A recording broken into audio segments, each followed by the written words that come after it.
Hey everyone, welcome back to Life Tips. Today, we have something incredibly important to discuss. The recent outbreak of the deadly Nipah virus in Kerala, India. It's a virus that has raised concerns worldwide. And in this video, we'll dive deep into what Nipah is, its origins, and why understanding it is crucial. I'm Dr. Manju. So, stick around till the end for some fascinating insights. In Kerala, India, there's a serious outbreak of a dangerous virus called Nipah. 5 people got sick from it, and sadly, 2 of them passed away. To keep people safe, the government in the Kozhikode district, where the outbreak happened, has created special zones to contain the spread. They've also closed schools, and they're carefully watching 76 people who were in contact with those who got sick to see if they show any signs of the disease. Did you know this isn't the first time Nipah has struck? In fact, it's the 4th outbreak in Kerala alone. The most deadly was in 2018, with 18 laboratory-confirmed cases and 5 suspected cases, 17 of whom died.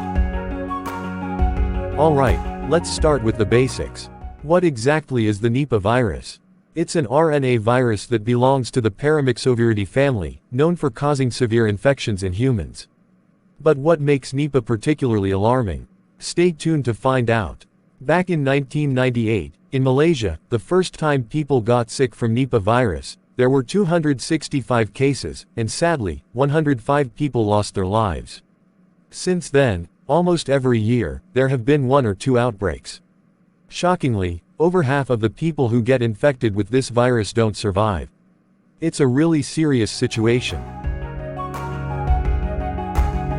Nipah virus outbreaks are often reported in Bangladesh, but they've also occurred in places like India, Malaysia, Singapore, and the Philippines.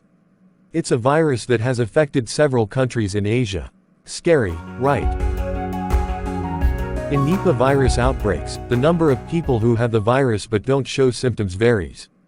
It can be anywhere from 17% to 45%. When the virus does make people sick, it mainly causes a condition called encephalitis, which is swelling in the brain. People with this illness will have a high fever, a very severe headache, and may feel confused, drowsy, or disoriented. In some cases, they might also develop a chest infection. It's a serious and complex illness. Is there hope for a Nipah virus vaccine or definite treatment? As of now, there aren't specific drugs designed to treat Nipah. Instead, medical care focuses on supportive measures, which means addressing individual symptoms and making the patient as comfortable as possible, hoping for a recovery. While there are some promising treatments, mainly from animal studies, there's a notable lack of extensive human trials. For instance, a drug called ribavirin showed potential in reducing deaths, but more research in humans is needed to confirm its effectiveness. Monoclonal antibodies, a targeted therapy, have shown promise in treating Nipah virus in green monkeys, especially when administered early in the infection. However, their effectiveness in humans with Nipah virus hasn't been conclusively demonstrated yet. Since the first outbreak, we've gained more knowledge about the Nipah virus and how it spreads to humans. We now know that fruit bats, especially the Indian flying fox, are the main carriers of the virus. In Kerala, it's been confirmed that bats have carried the virus. Most cases happen when people come into contact with infected animals, either directly with the fruit bats or through other animals like pigs. This was the case in the initial outbreak in Malaysia. But here's an interesting twist. In Bangladesh, there's a link between Nipah virus and the tradition of drinking sap from date palm trees, whether it's raw or fermented. A study in Bangladesh even used special cameras to catch fruit bats visiting date palms where villagers collected sap for drinking. At first, it was believed that the virus didn't pass from person to person. This was based on the fact that no healthcare workers got infected during the big outbreak in Malaysia. However, recent cases, including a healthcare worker in the latest outbreak, have changed this belief. It's a reminder of how complex and unpredictable viruses can be. You've got it spot on.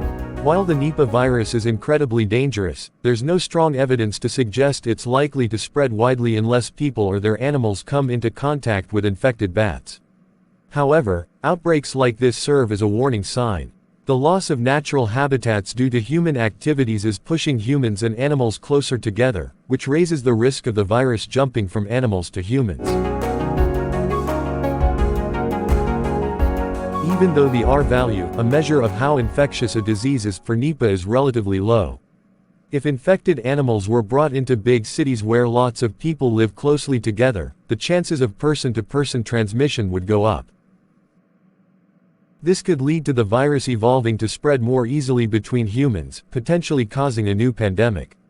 It's a stark reminder of how important it is to balance our interactions with nature to safeguard public health. And there you have it, folks. The Nipah virus, a deadly force with a complex history. It's a reminder of the delicate balance between humans and our environment. Stay informed, stay vigilant, and let's work towards a safer future together. Don't forget to hit that like button and share it with your loved ones. And of course, subscribe for more valuable insights. Stay healthy, stay happy, and until next time, take care.